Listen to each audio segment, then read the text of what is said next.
What up, world? Back again. It is the Country Rap Report. Yours truly, VicXL. Gotta say, get well to my guy Spank. We miss you, boy.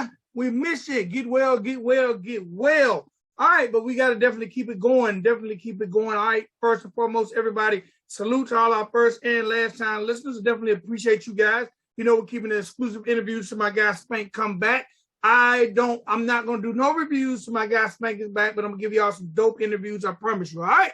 And today is going to be no different. All right, again, salute to all our first and last time viewers. We appreciate you if you watch this one time. We appreciate you if you watch this over 130 times. Country Rap Report is here to stay. Y'all, please visit countryrapreport.com. Again, visit countryrapreport.com for all your country rap needs. Every video we've ever reviewed is right there. If you want to listen to 24 hours of country rap music, right there, WCRR. If you want to check out the Country Rap Report playlist on Spotify, it's right there. If you want to check out the podcast or where we're streaming live, it's also right there. All the networks that we're currently streaming with, it's right there. Be sure to check us out. Also, if you want the opportunity to have your music play on WCRR, or if you have a video you want to submit to be reviewed on the show, it's right there. You can follow us on Twitter, TikTok, Facebook, right there. Okay? It's all right there. CountryRapReport.com. Also, man, salute and shout out to everybody who come in every Monday, Wednesday, and Friday as we premiere these shows and chat with us live. All right? All right, ladies and gentlemen, boys and girls, this episode is no different than any other episode. We're going to sit down and have a very candid conversation. Very candid conversation with my guy. This gentleman, he was nominated. He was nominated for Artist of the Year. My guy, definitely representing that Midwest. Grace, let me get you to flip that thing horizontal for me. Other way. This way? Other way.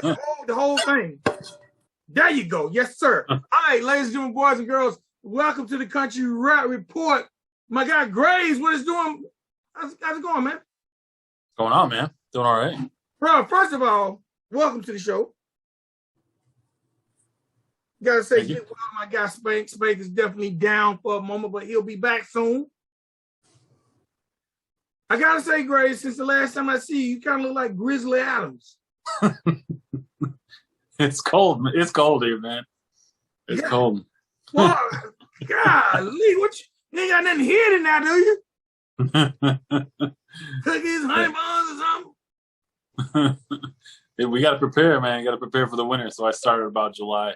Okay, look. First and foremost, man, again, welcome and thank you for coming on the show. Yeah. Thank you for having me, man. All right, now I got to do this interview and pretend like I don't know you. That way I can ask all the interesting questions that all the people might want to know about Graves. So we're going to go all the way back to the top lot, and we're going to come all the way up to 6 South. Okay. Now, sorry, I'm moving stuff around here. I'm just trying to turn you up because I can't hear you. Okay. Do you have any whiskey? You ain't got no whiskey? You ain't gonna drink with me? I'm drinking. Okay. Mm-hmm.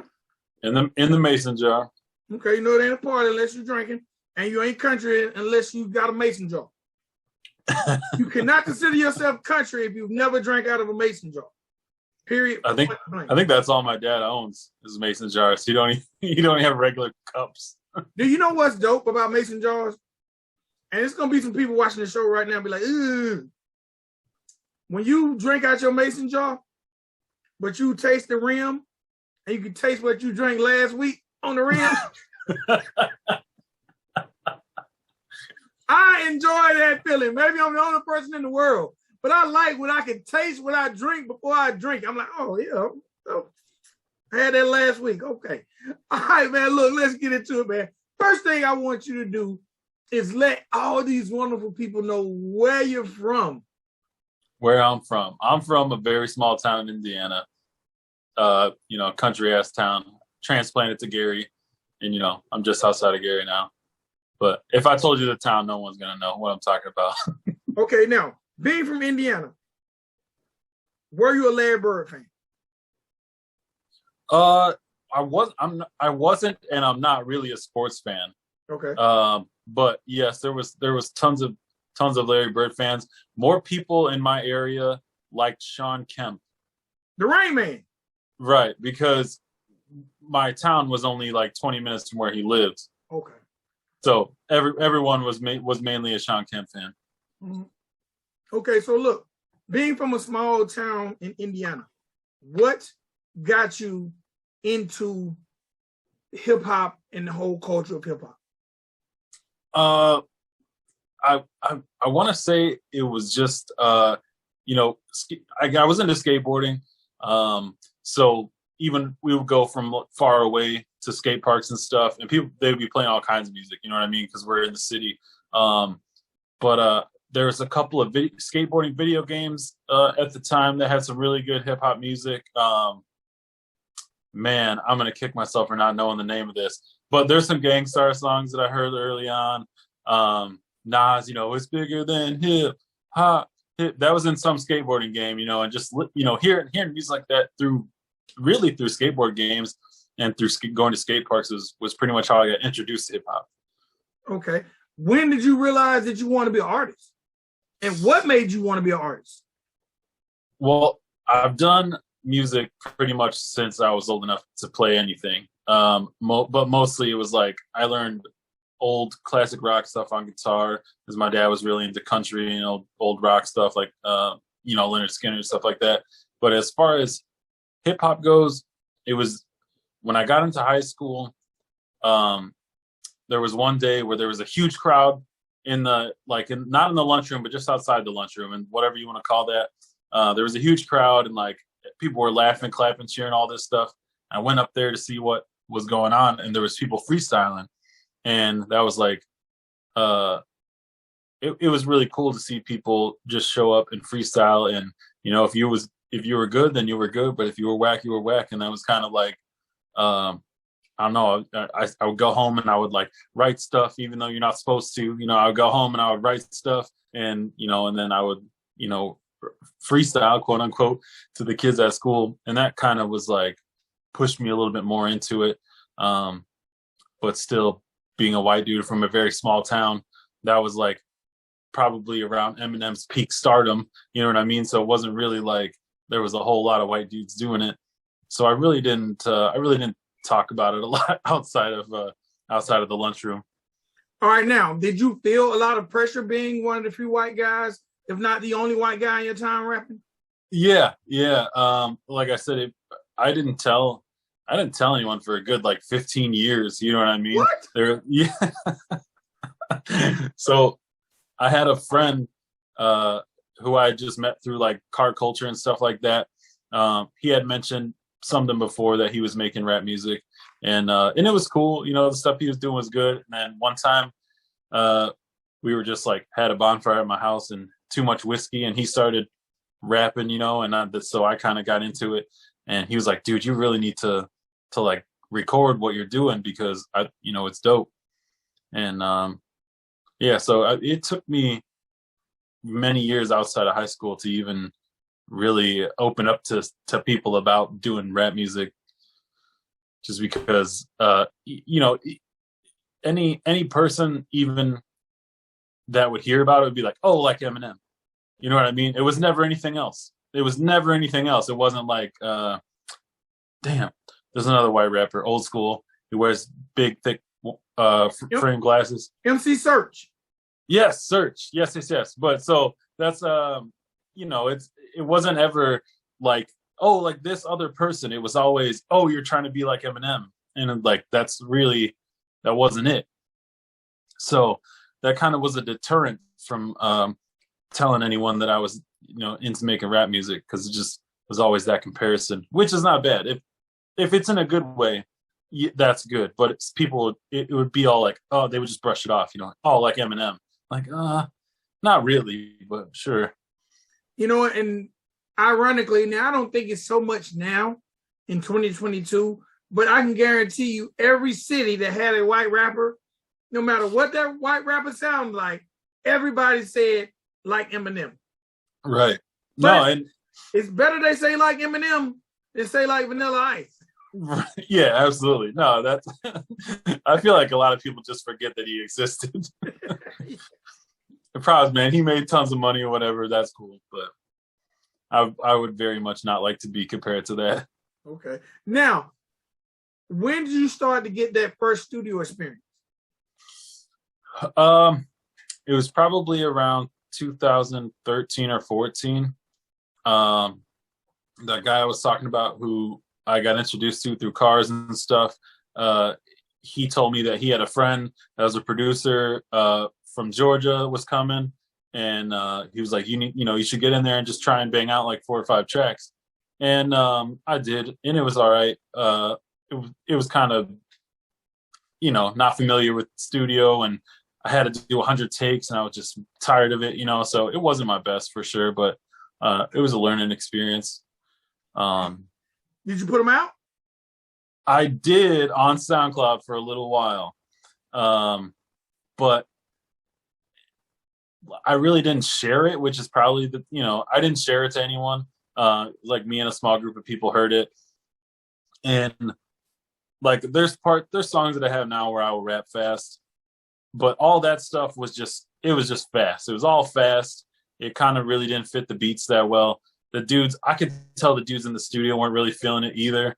So it kind of was like, I'm just like, man, I'm whatever. But so after listening to it a couple of times, I realized that I could do better than that. And I don't want that to be my like introduction into, the public as far as music goes. So I deleted all that stuff. Some of the verses though got slowed down, and I did like ciphers with them and stuff. So I didn't completely erase it, but some of the ciphers that you hear are like 15 years old. Not 15, but they're old. Right. But no, I didn't feel like it was up to par, and I didn't want to be like the SoundCloud rapper stigma type thing, where most everything that I hear on SoundCloud is so bad.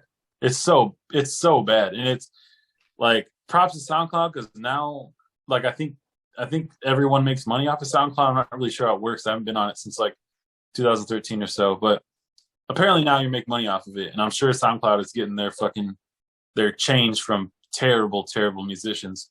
This is whatever. But that's another comparison where I didn't want people to be like, oh, you're a SoundCloud rapper. Like, no, come on. Don't do that. You want something funny? SoundCloud has gotten so popular for SoundCloud rappers that there is a SoundCloud rapper Halloween costume. Is it the Island Boy? No, it came out before the Island Boys. It came out before. I'm sure next year there'll be an Island Boy Halloween costume. But there is a SoundCloud rapper Halloween costume. Google it one day. Yeah, I will. It's definitely So, all right, you go do these 4 songs, and they're not what you want them to be. Right. You're brand new to the game. Right. How long did it take you to get completely comfortable with yourself as an artist? I'll let you know when that happens. So you're still not comfortable as an artist? I'll let you know. Yeah. So with all that being said about the SoundCloud stuff, a lot of my perspective on the sound of the things I was making was mic quality. The room I was recording in, it was like an all wood house, everything echoed real bad. So it was one of those things where I'm like, if I'm going to pursue music, I'm going to have to get into paying people for beats and paying for engineering, and you know what I mean? Like, and paying for either studio time or studio equipment, which at the time, super broke. So I kind of was just like shrugged it off, and it was like, I did this in private for long enough. I can just not do it, and it was probably 5 or 6 years later. I was over at Rizo's house, and same deal, few too many drinks, and people started freestyling. And so then me and Rizo kind of had a couple of back and forths that were like real dope.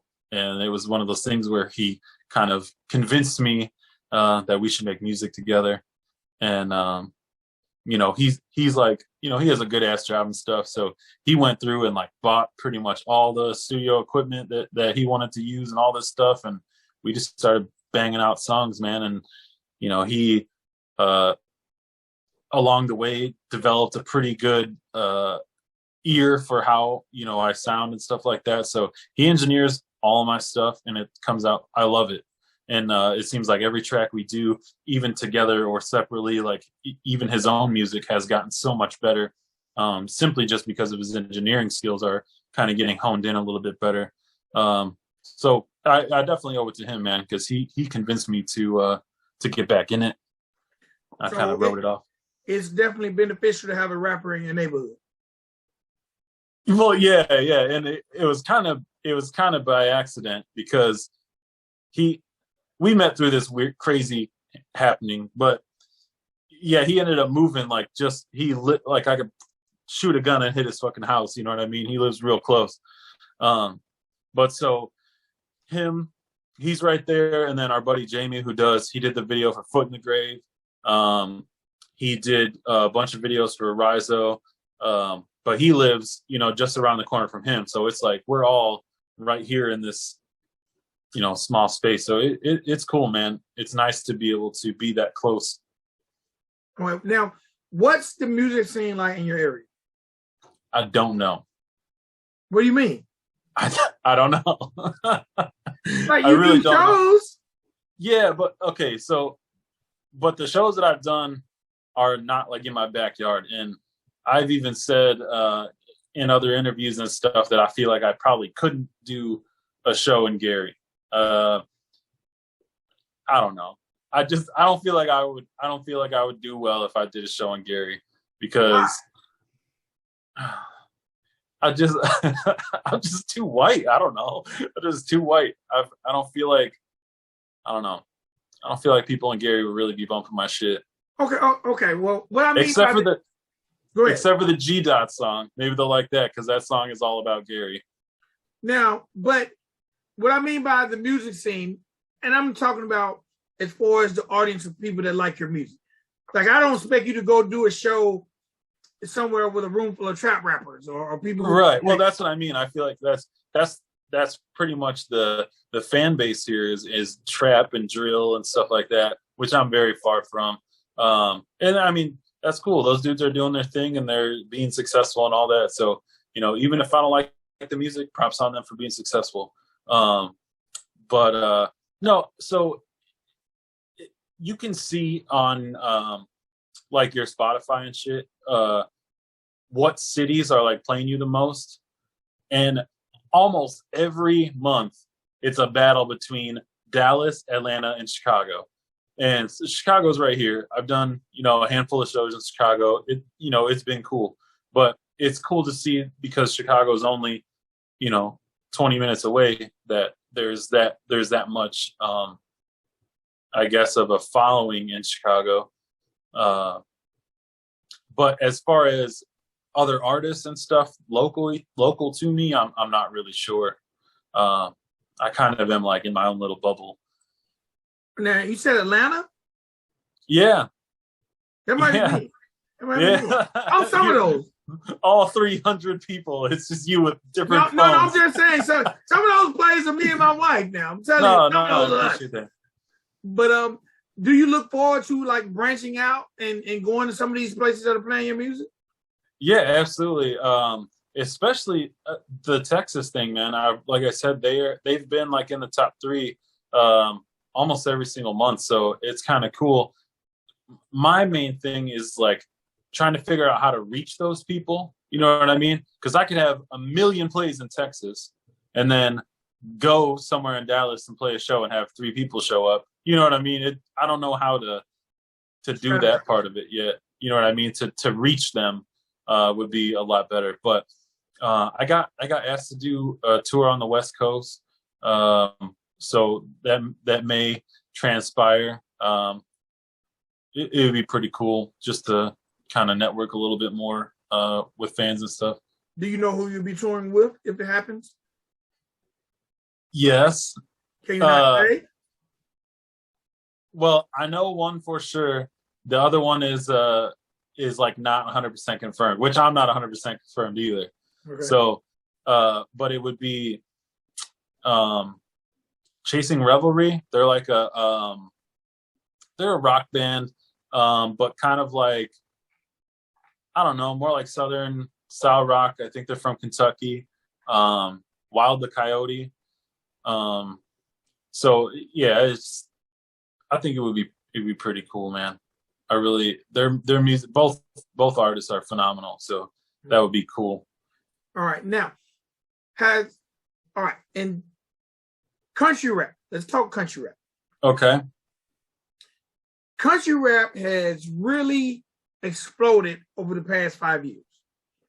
And I know you don't consider yourself a country rap artist. Right. But I discovered you off a country rap Instagram page. Okay. That's how I even discovered you on World Star Country Rap. And I just just shouted them out, and I shouldn't have. But I discovered you there. You had a video there, and then that made me come to your page, and we've built a relationship since then. But a lot of people in the genre will gravitate towards your music, even though you might not consider yourself a country rap artist. First and foremost, how do you feel about the genre of country rap? And in your opinion, what would you actually consider yourself a country rap artist? And do you understand why the people who do? Right. So that's like a very layered question. But first and foremost, I'll say I don't consider myself country rap. I am from the country and I make rap music. Not necessarily. No. There's a difference there, because there's a couple other artists that the whole genre of country rap, and I'm not trying to downplay it, but a lot of it has become like very gimmicky. Mm-hmm. And that's definitely something I try to stay away from. I'll talk about my roots and this and that, but I'm not in a cowboy hat on a tractor, rapping and stuff like that. I mean, that's cool, whatever. There's people blowing up doing that, but I feel like they're putting it over the top. You know what I mean? You don't need to be like that, and you don't need to talk about the same thing in every single song. You know what I mean? I don't know. Some of it is good though. There are a couple country rap artists that are doing it good. There are there's other artists too that I would also consider kind of like in the same realm as me, where they're maybe from the country, but they're making hip hop, but maybe not necessarily country rap. And I mean, one of those would probably be Broadnex.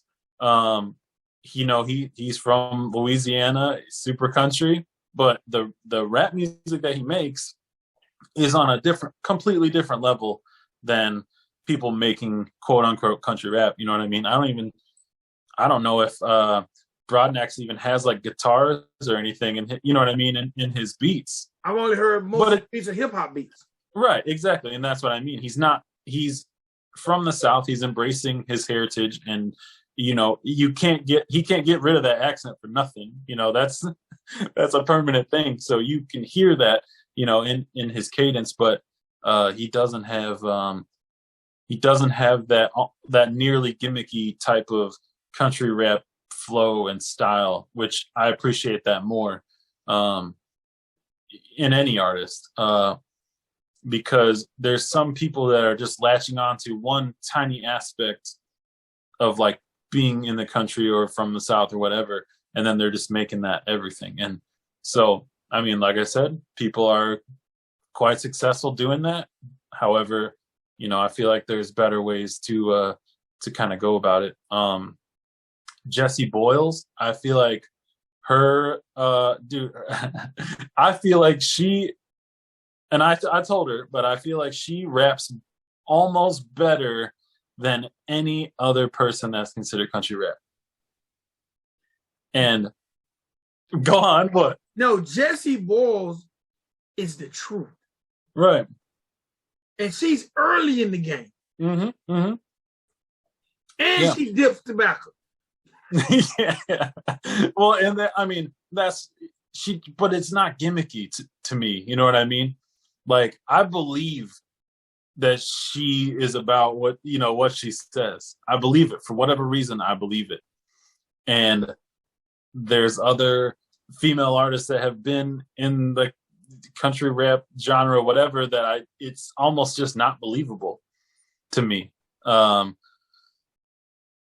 I don't remember what video it was of hers, but I told her that these country rap dudes better watch out, because she definitely can outflow most of them, and she does her own singing and stuff too, man. So I definitely feel like they should be scared of her for sure. Do you understand why you've been embraced by the genre? I do, and that it's kind of like I'm on the fence, you know what I mean? And I've talked about this before, where I could go and just make straight hip hop music with 808 beats and stuff like that. I could do that all day, and I could probably put out, I don't know, 5 or 6 records a year doing that, and I would be good. I could do that. However, because of my upbringing and my influences in music are not strictly hip hop, because I really don't listen to rap a lot. And, when I do, it's older stuff, except for I just listened to Nas' new record. I don't know if you've heard that. It's phenomenal. But rarely do I listen to new rap or new hip hop. But so I have, a lot of influences like from metal and, like Leonard Skinner and old classic rock. And then there's country. So I'm trying to do justice to all my like musical tastes and kind of make that work. And I don't know. So I feel like I'm being fair to myself, to my personality. You know what I mean? If I just made straight up rap music all the time, I feel like I wouldn't be doing justice to all my influences and, the music that I was brought up on. Okay. Now, I heard you lately say in a song that you're the reason that Yellow Wolf can comfortably retire. Okay? I knew someone was going to say it. If not, why not me? So, I want to ask, number one, because since I started, you've always repped Slum American. Let's start by talking about your affiliation with Slum American. So, I mean, that's been even before Slum American was a brand. Hold on. Let me stop you. I'm sorry. And I did not. I made a statement, and I was talking about someone else that's a Slum American affiliate, and I think he might be mad at me. Shout out to Mr. Matthews. I would say Derek Matthews, right? But I was not trying to offend any Slum Americans by saying all Slum Americans dress alike. Right, and that's also something I'm trying to not necessarily do, but I'm like, I try not to do everything the same as, and it's fine. That's like it's like a lifestyle type of style. I don't know how to really explain it, but more so what it means as far as like, the bottom of the barrel type of, there's tons of people that grow up like super hood that have nothing, and then they do, whatever they can to get out of that situation. And people in hip hop been talking about that forever. That's like the hip hop, what do you call it? Hip hop American dream type thing. You go from, living in the projects, the mansion, whatever. That's your hip hop American dream. From ashy to classic. Right. So this, the Slum American thing is, it's people of any color, culture, whatever, that have grown up poor and, not necessarily accepted by society because, you go to school with some busted ass shoes that you had to get from your second cousin, whatever, because the timing was right as far as age and whatever, you know what I mean? You get hand-me-downs, free lunch and parents on food stamps and stuff. That type of stuff didn't necessarily just happen in, in like urban areas. So Americans just kind of like a unity of outcasts because everyone's an outcast, and it's kind of like, that whole acceptance thing. But also like the juxtaposition of just different flavors, man, like in different flavors of music and styles and whatnot. There's, people wearing cowboy boots that rap and whatever, it goes miles in each direction. But I feel like before that was even a term, that was like the mindset and all that stuff, was still kind of ingrained in my brain. And then it just took one word, and that was the word Slamerican. And I was like, that's it. That's like, just hearing that, it's like I embraced that. So, yeah, I'm not like an official artist or anything like that, but I have, homies that work there, stuff like that. I've talked with Wolf a handful of times and all of them, but yeah, not anything like official, but I definitely, I support them because I support that movement, that light being shed on people that maybe no one really necessarily give a shit about, Mm-hmm. I didn't know if I was allowed to swear. Right. So. Number one, I think it's an incredible movement, and Yellow Wolf has been carrying that brand for years. And right. To me, actually, every artist I've heard represent some American is unique and dope in their own way. So, and that's something a lot of people can't say, that every artist I'm sure I haven't heard everybody represent some American, but everyone I have heard who openly reps some American brings something unique to the game, and they're dope. And right. And I'm sure that makes him proud, knowing so many dope individuals carrying that banner. Right. Now, let's talk about this music, man. Before I let you go, we got to talk about this music because, number one, you have been in your bag. It's like you have really, really been putting the work in. First and foremost, I know if you. Yeah, I saw it by your elbow there. I wasn't sure. Yeah. I appreciate that. Appreciate that. Next to some gold records, I appreciate that. Yeah. So man, let's start with this Swamp Gas project, and then we're gonna come all the way up to because I was looking at your Spotify, and you have a project I didn't even know about. So let's talk about Swamp Gas. Let's talk about If You're Listening, and then we're gonna talk about 6 Out. Because I didn't even know about If You're Listening. Somehow or another, I missed that. So first and foremost, that first full length of that first EP for you was Swamp Gas.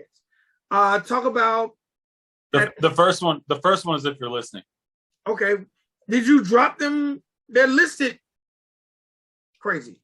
Yeah. I don't know how it got messed up on Spotify, but If You're Listening, they dropped it within a month of each other. Okay. So it comes up. I don't know why it comes up later, but they dropped within a month of each other. If You're Listening that was like my that was Rizzo convincing me to get back into doing the production and stuff. And I had quite a bit of it just ready to go. I'm sorry, go ahead. I'm sorry. No. Go ahead. So that was that was a part of the doing everything kind of on the cheap, I tried to find beats that really kind of represented what I wanted to do. And I, I'm happy with it. Some of the production stuff could have been a little bit better. But yeah, just some story. Some of that stuff is just story stuff that I needed to, to get out. And it was more so me. I learned kind of shortly after making that EP that you don't really search and find beats that fit to what you're trying to do. You know what I mean? You kind of have to it's a collective, so that's why on the next project, that's strictly I contacted producers and was like, this is what I'm trying to do. I want it to sound like this, you know what I mean? And then they came up with it. Whereas, the first EP was I just found producers that already had 400 beats, and I spent hours going through, searching through all that stuff. But yeah, I don't know. It was kind of my first, whatever, my not breakout, but foray into trying to rekindle the hip hop fire. Okay. Then you had Swamp Gas. How'd you feel about Swamp Gas and the reception? No, I think people definitely dug Swamp Gas. First of all, what is Swamp Gas? So Swamp Gas is like a phenomena that occurs in the country, in the South. There's a lot of places where it happens, but something about, I'm gonna get like super sciencey, and it's gonna sound stupid, but something about like atmospheric temperatures or pressures or whatever, and gases that are like emitted from the swamp, it makes a green kind of glow, and it looks like not UFOs, but kind of. It kind of looks like UFOs. It's like green stuff floating. You ever seen the Northern Lights? No, but it sounds like I need to call Ghostbusters. Well, so the Northern Lights looks very much like swamp gas if you Google it. But yeah, so it's just a phenomena that happens kind of in the swamp because of the atmosphere and gases, whatever makes a light. Some people confuse it with like gunshots sometimes, because sometimes it's like a flash instead of just like a hovering color. Yeah, it's pretty crazy. But so I don't know if you've seen the first Men in Black. Mm-hmm. The chick that's husband turns into the cockroach or whatever, after they're like debriefing her and they do the flashy thing and she forgets everything, he's like explaining to her, you didn't see a UFO, ma'am. The lights that you saw were swamp gas or whatever. So I don't know. It's just kind of a play on that. I didn't know, as you was describing that, I didn't know if I need to call Ghostbusters to get some air freshener. Yeah. No, I think it is like methane. I don't know exactly the gases, but it probably doesn't smell too good. Swamps don't smell good anyways. How did you feel about that project once you finished it? No, I was pretty happy with it. That was, like I said, a lot more of me kind of coaching producers. Most of the tracks on that record are produced by Warm Shelter. He's a very young dude from Russia, which I don't know how. I mean, styles reach everywhere, okay? And there could be someone in Africa, playing Slayer or Ozzy Osbourne and loving it. You know what I mean? So the style reaches everywhere. But his guitar playing is very bluesy, kind of country influenced. And I can't, he might have done one track off of If You're Listening. I can't remember, and I feel bad. But so I found him early on, and I kind of was like just obsessed with his guitar playing. And so that's when I kind of was telling him, more so what I'm trying to accomplish. And he had a great turnaround. And like I said, he produced most of the tracks on Swamp Gas, and a couple on 6 South also. So I just kind of found a groove, and rolled with it. Okay. Now that brings us up to your latest project, 6 South. Well, hold on, let's go back, because my favorite record on Swamp Gas was J.G. Cooper. Talk about the concept of that record and that guitar. Okay. So I forgot about the beat for that song until you just said that. There was a huge what the fuck with that beat. And one of the people, so the producer sold exclusive rights for that beat to 3 people. And one of them was me. One of them was Hosier. And the other dude, do you know Columbia? Columbia? K-I-L-L. Yeah, I've seen that name. Okay, so apparently he gave exclusive rights to Columbia in exchange for like some graphic design work or something. But 3 people ended up with that beat. And I had already recorded my track, and then Hosier released his song. And I was like, you gotta be kidding me, bro. Like, that's my fucking beat. And he did so bad on it. He did so bad. That song is so terrible. And for the longest time, I didn't even like that song. Like after it was all done, I hated it because Hozier made a song to the same beat. And did he put it out? Yeah. I don't know the name of it, but he just says I'm country like 40 fucking times. It's terrible. He's just like, I'm country. I know over and over. Yeah, over and over. Okay. He just says it over and over. It's so bad. But yeah, so it kind of made me hate that song. But as far as the writing and the title, so I don't know if you're familiar with DB Cooper. He was dude in, I want to say like the 60s or 70s. Now I feel bad because I wrote a song about it. I feel bad not knowing the exact time. But he got onto a plane that was full of it was like a IRS plane or something. Tons of money on it, okay? And he robbed everyone on the plane and filled up bags full of money, all this stuff, cut everyone's parachute bags, and then parachuted off the plane and escaped. Okay, no one knows if he lived or died, but that happened. That's true. That's a true story, 100%. And so there's tons of people that think he lived, and then there's the opposite side of it, like the law and stuff. They think he died. They found a parachute in a tree and all this stuff. They think he died, but they never found him.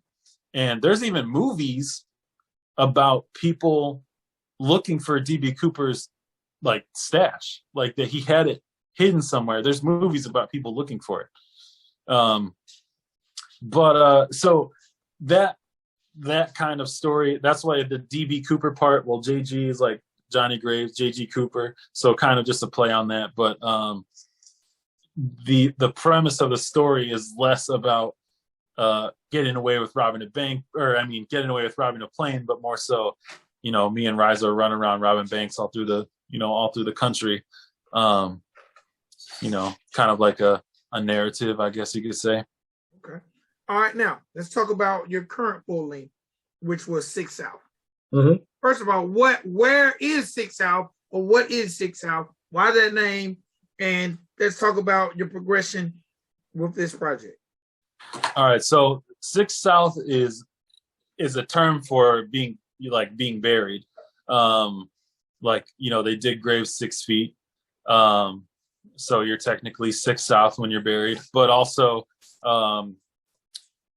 Route 6 runs through Gary, and it goes far as fuck. But Route 6 is like the main road through Gary, and then there is an exit number 6 that goes north and south, and that's why I say on the title track 6 South. If you take 6 South, you're trying to leave town, but if you head north, you'll probably never be found.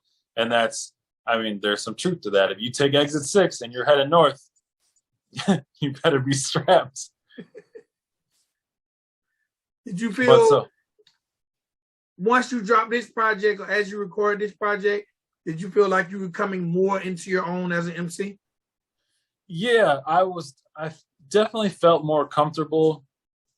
There was through all of them, there's been some hiccups, and it's crazy because all 3 projects were miles long, 12, 14 songs. And then through just listening to them over and over and over, I kind of like started chopping them down.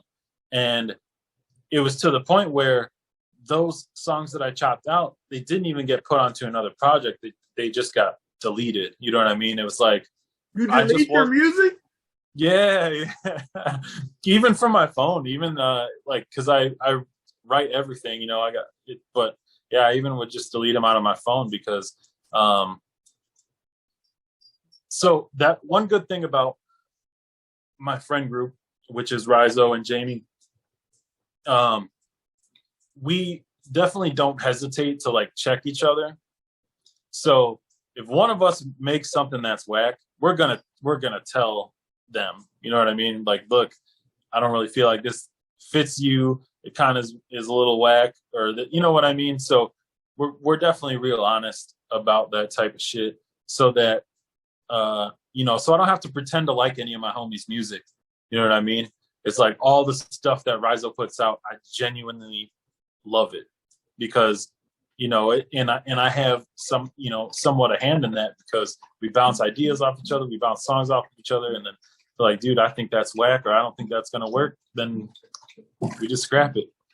But so it's that process has kind of. Dog out here? Nah, man. Yeah. I hear your dog drinking water.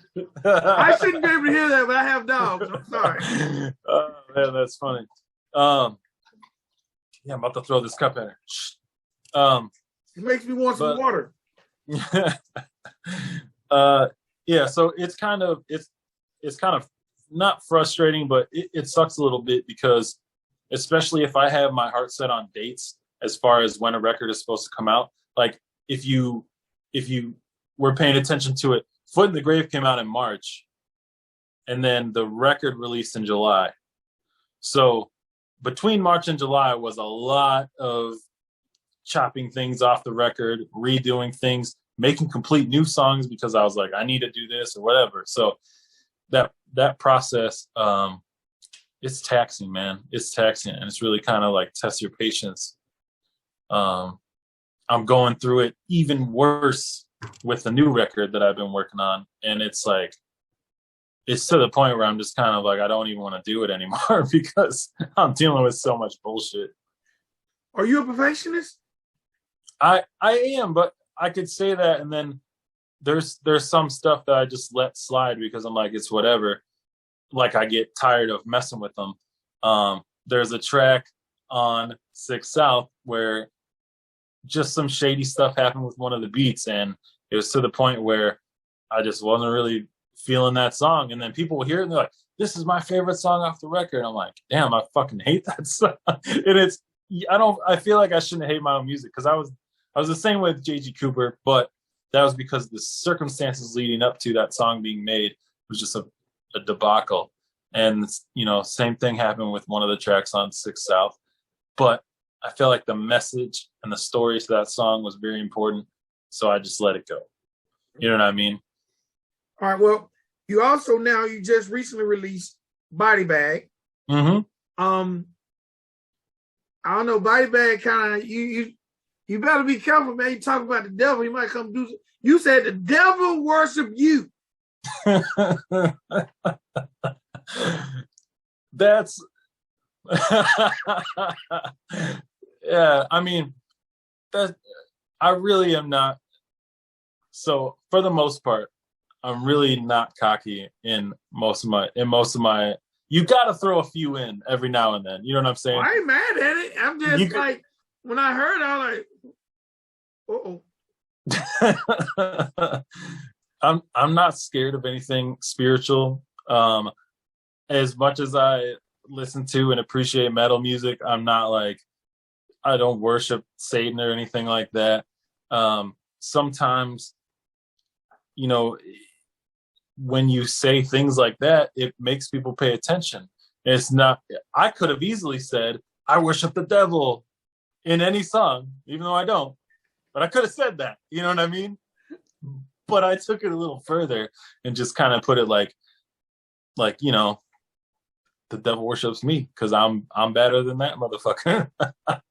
Goodbye, man. But so I was gonna say you started this all off talking about another line from that song, and I was curious to where you were going with that.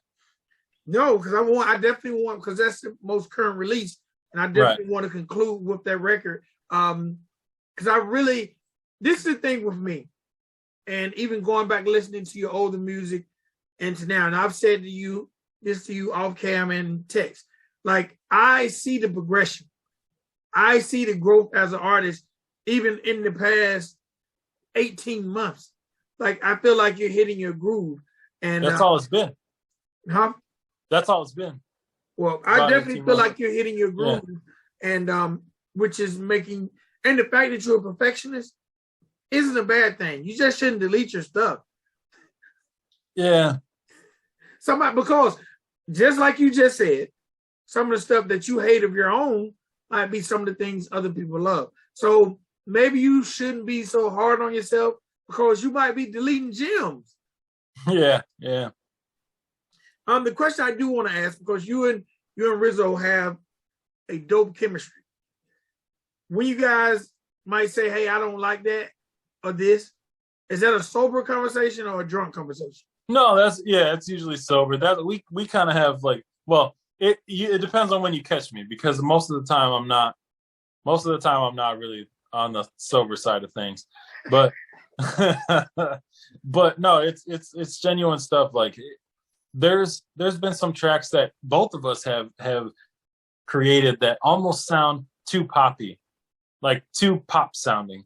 You know what I mean? And it's like it didn't sound authentic. You know what I mean? It sounded kind of like either of us were just trying to make a song that was trendy-ish, whatever. So that's the type of shit that we try to, like, you know what I mean, to cut off from each other, because we have our styles, and it's really crazy because our styles separately are very much not the same. And we both still will pick apart each other's music, but then we can make tracks like Rust Belt Devils and, you know, and stuff like that, and be completely fucking in unison, and that it works great. But we just try to check each other. I would really prefer if I didn't ever have to say that Rizzo made a whack song. You know what I mean?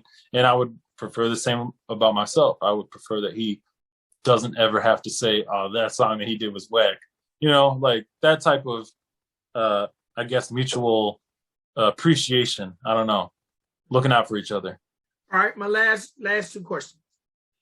Number one, because Rust Belt Devils is out there, will there be a complete or EP Rust Belt Devils project? Yeah, so there is one, and that's how this all started. Before I had If You're Listening, and before he put out his first record, we did a Rust Belt Devils album, and I think there's 9 songs on it or something. It may be only on Bandcamp, because we didn't pay for none of the beats or nothing. So that's early on shit. But I think a couple of them we did, but there was some where the people wouldn't get back to us or whatever. So we just said, fuck it. But yeah, so we did a complete Rust Belt Devils record. Then throughout the year, we did a couple other projects. We did Who to Thunk It with Nico Steele. And we did the Rust Belt Devils like anthem song, whatever. We have a couple more in the works right now, which may end up equaling to another full-length record. I think it just comes down to time. But I mean, I'm a perfectionist, yes, but I also, the minute I have something in my hand, I need it to get out. You know what I mean? Like, I wanted to release more singles from 6 South because the record was taking so long. I was like, I just want to put something out, and I didn't do it. I held on to it. But I feel like I'm going to be that way once we do more of the Rust Belt Devil stuff. It's like, as soon as the track is done, just send it out and not worry about trying to make a full length out of it. But there's definitely a lot more coming. Okay. And what is a Rust Belt Devil? Well, that's just, because of where we're located in the United States is considered the Rust Belt. So it was something that Rizzo said in one song randomly a long time ago, and it just stuck. It was kind of not really a joke at first, but I kept just replaying it in my head, and then now it's just something that we say all the time. It's kind of like our little unity of our friends and stuff. So the people that are in with the creative process, as far as like doing videos and the music and stuff. Okay, I can't let you get off without letting the people know, because I'm sure people want to know the name Graves. Mm-hmm. How did that come about? It's kind of just appeals to more of like my dark whatever, kind of like fascinated by not evil necessarily, but just darker stuff, gravestones, stuff like that, dead and skeletons and all that spooky shit. Okay. All right. What's next? What is next? I'm trying to get this other record done, man. I'm trying, but I got other stuff to kind of sprinkle out along the way. Like I had Body Bag and Rust in the Wind. That was just some kind of sprinkle stuff on. Got some more stuff with Nico Steele. I do a machine. we got some more stuff coming. Okay. All right, man. Before I let you go, because there are people watching this interview and they want to keep up with you, let the people know all your socials, not your social security, but all your socials, how they can find you, where they can check this music out, and anything you want to add before I let you run. So as far as social media stuff goes, I think it's graves.xx on everything except for TikTok. That's graves219. I mean, really, I just appreciate all the support. I appreciate that plaque being right behind you there with my record on it. That's really dope. It's going to stay. That's not just for this show. That's this season. That's 2022, all 2022. But because you did that, because you hung that up there, that's why you didn't know about it if you're listening. Why? Because it's on there. It's a split. It's a split, and I put both records on one record, but because you hung it up, you didn't get to hear that part of it. Hey, it's for me now, though. It's all right. So look, sir, it's always a pleasure to talk to you. Yeah, absolutely, man. Thank you on your congratulations on your nomination. Yeah. Thank you. For the project. It was definitely, the nomination was well deserved. Hope you enjoyed being nominated. Yeah, absolutely. I definitely appreciate you announcing some categories. Mm-hmm. You are a family to the show. And, yeah. Anything you want to add before I let you go? I think that's it, man. You sure? Unless you want to go back to that line that you were talking about. Yellow Wolf retiring? Yeah. I didn't know if that was all. I didn't know if that was all you wanted to say about it. I just listened to that line. They caught my attention. You've said another line about Yellow Wolf. I'm not even going to talk about the which one was it? And I had to call you. Like, was that a Yellow Wolf diss? No, yeah, never. You remember that? No, that wasn't a diss either. I don't know if you listen to the game much, but the game was shouting Dr. Dre on like everything, for records upon records. He said his name every other song. But that's actually, that line is from the game. The game said that word for word, but he said, "I'm the reason Dr. Dre feels comfortable retiring." And, that was way long time ago. But in light of new, things this year, Yellow Wolf is, hanging up his hip hop hat. You think so? The man released 5 albums in 2021. Okay. And one was a classic. Right. So with those albums, though, leading up to that, he basically was going to throw all that away. And he was sitting on all these records and was just basically saying, I'm coming up to, my end of doing hip hop. So if I don't release all of this music before I put out the rock record, Sometimes Why, then he's just going to throw it all away. And obviously the people that are around him, convinced him that would probably not be a good idea. And, they dropped all those projects like that. But he had said that if you didn't drop them all I think he dropped them all in a month. You know what I mean? He said if you didn't release them all, he probably would have just thrown them away.